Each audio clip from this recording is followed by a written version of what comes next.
Start.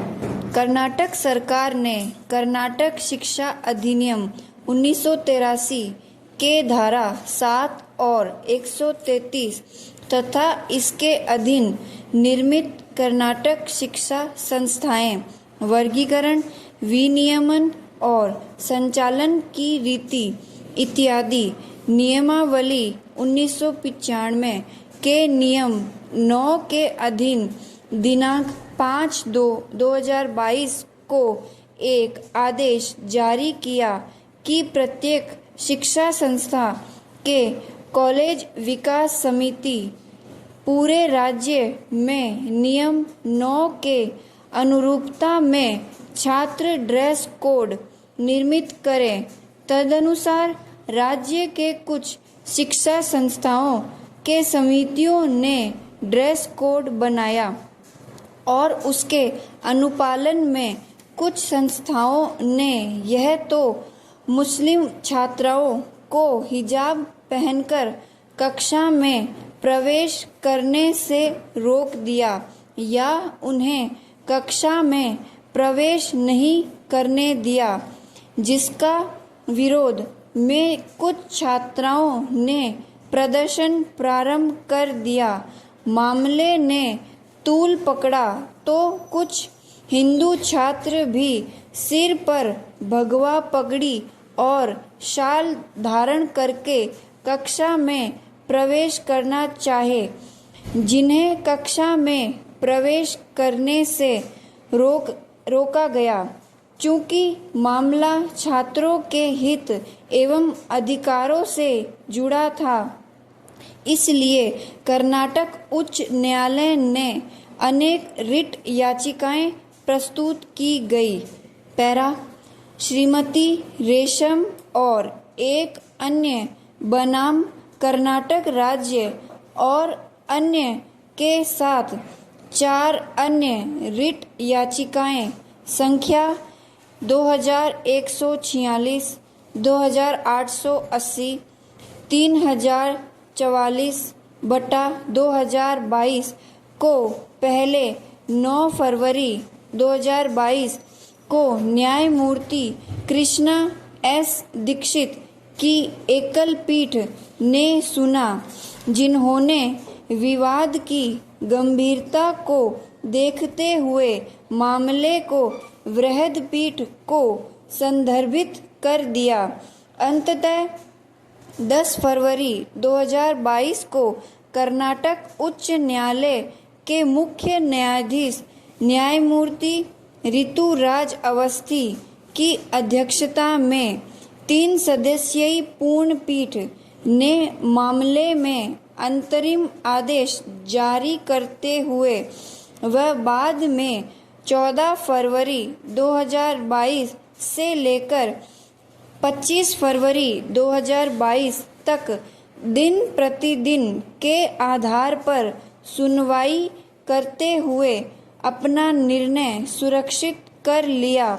अंततः 15 मार्च 2022 को कर्नाटक उच्च न्यायालय के मुख्य न्यायाधीश न्यायमूर्ति ऋतुराज अवस्थी और श्री कृष्णा एस दीक्षित व सुश्री जे.एम. काजी न्यायमूर्ति गण की पूर्ण पीठ ने श्रीमती रेशम और अन्य बनाम कर्नाटक राज्य और अन्य रिट याचिका संख्या 2347 वर्ष 2022 के साथ अन्य रिट याचिकाओं एवं जनहित वादों पर विचार करने के बाद उनमें उठाए गए बिंदुओं को सारांशित करते हुए निम्न 4 प्रश्न विचार के लिए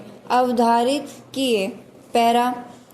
क्या हिजाब पहनना इस्लामिक विश्वास में अनिवार्य धार्मिक चलन का एक अंग है और संविधान के अनुच्छेद 25 के अंतर्गत संरक्षित है?